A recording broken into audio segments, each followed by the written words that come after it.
Hey guys, welcome back to my channel. This is your Mad Max. आप देख रहे हैं बहुत ही ज़बरदस्त anime series Wistoria Wand and sword. इस सीरीज में बताता चलूँ आपको, हमारा मेन हीरो विल सैरफोर्ड जो कि एक योद्धा है और वो बिल्कुल भी जादू नहीं कर सकता, फिर भी वो अपनी तलवारबाजी और जानकारी के बलबूते अपने रास्ते में आने वाली बहुत सारी मुश्किलों का सामना करते हुए पूरे क्रेडिट्स इकट्ठा करता रहता है। यही नहीं, वो स्कूल के बड़े से बड़े जादूगर को भी धूल चटा चुका होता है। उसका सिर्फ एक ही मकसद है, एक मागिया वेंडर बनना और अपनी दोस्त अल्फारिया से जाकर मिलना। इसलिए वो अपने रास्ते में आने वाली सभी मुश्किलों का सामना करते हुए निरंतर आगे बढ़ता रहता है। विल और उसकी टीम, जिसमें बहुत ही बड़े जादूगर मौजूद हैं, वो डंजन में प्रैक्टिस मैच के लिए जाते हैं और यहीं से हमारा शुरू होता है विस्टोरिया बॉन्ड एंड स्वॉर्ड सीरीज का एपिसोड नंबर 9। सीन के शुरू में दिखाया जाता है विल और उसकी टीम ऑल स्टूडेंट प्रैक्टिसेस के लिए डंजन में जा रही होती है। विल सोचता है मैं अपना रिजल्ट यहीं पर जीतूंगा और अल्फारिया से जाकर मिलूंगा। इस स्टूडेंट प्रैक्टिसेस में जो भी स्टूडेंट सबसे ज़्यादा डीमंस को मारेगा उसको उतने ही स्कोर मिलेंगे, लेकिन विल के साथ इससे उल्टा ही हो रहा था।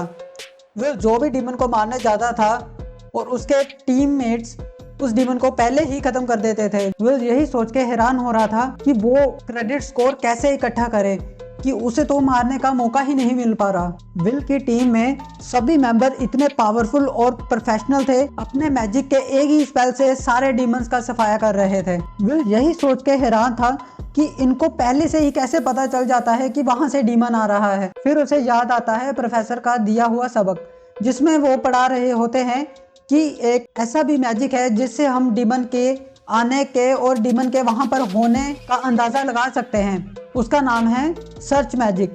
उसका यूज करके हम ये पता कर सकते हैं कि डीमन कहां से आ रहा है और किस जगह पर है। बस इसी स्पेल का यूज करके विल के टीममेट सारे डीमंस खत्म करते ही जा रहे थे। कॉलेट विल को परेशान देखते हुए उससे पूछती है, क्या विल तुम ठीक हो?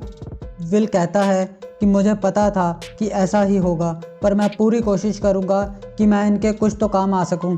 और लेकिन जैसे जैसे विल और उसकी टीम डंजन में आगे बढ़ते जा रहे थे, वैसे वैसे विल की टीम पूरे डीमंस का सफाया कर रही थी।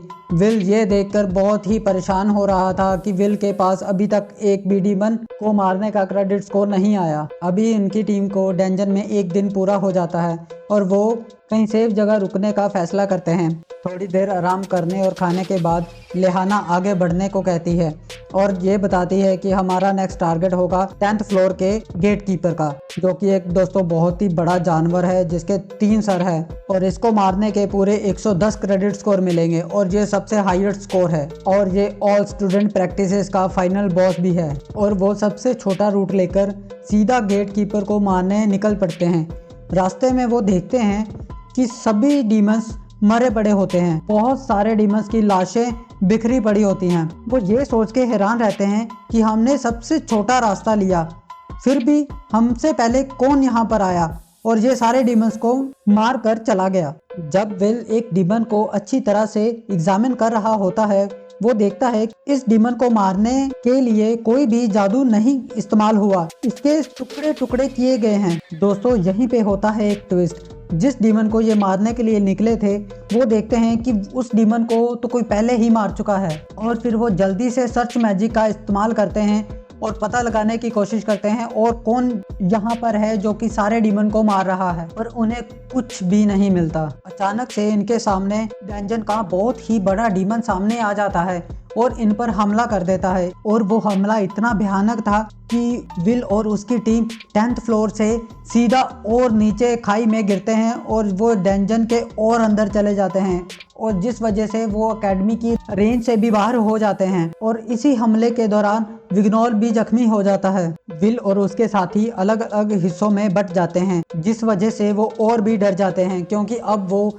डंजन की 11th फ्लोर में है। अगर वो जल्दी ही बाकी सबसे नहीं मिले तो ये डंजन उन्हें निगल जाएगी। विग्नोल को जब होश आता है तो विल उसे उठाने के लिए अपना हाथ बढ़ाता है, पर लेकिन विग्नोल विल के हाथ को पीछे हटाते हुए कहता है, तुम नो टैलेंट मुझे हाथ नहीं लगाओगे, तुम जानते हो ना मैं कौन हूँ, मैं एक एल्फ हूँ। इनके पास सिर्फ 24 घंटे का टाइम होता है। अगर 24 घंटे के अंदर अंदर ये अपने साथियों को ढूंढ लेते हैं और डेंजन से बाहर निकलते हैं तो ये बच सकते हैं, नहीं तो ये डेंजन में ही मर जाएंगे। और वहीं दूसरी तरफ बेस कैंप का सीन दिखाया जाता है जहां पर मॉन्स्टर्स ने हमला कर दिया था और वहां के 2 प्रोफेसर को भी मार दिया जाता है। और जब ये बात प्रोफेसर वार्कनर और एडवर्ड को पता चलती है, वो भागते हुए डेंजन में जाते हैं। विग्नॉल बहुत ही घबराया होता है और वो बार बार सर्च मैजिक का यूज़ कर रहा होता है, जिस वजह से विल उसको बार बार सर्च मैजिक यूज़ ना करने को कहता है। अगर तुम ये मैजिक बार बार यूज़ करोगे तो तुम्हारी पावर कम हो जाएगी, हमें अपनी पावर को बचा के रखना है। इसलिए वो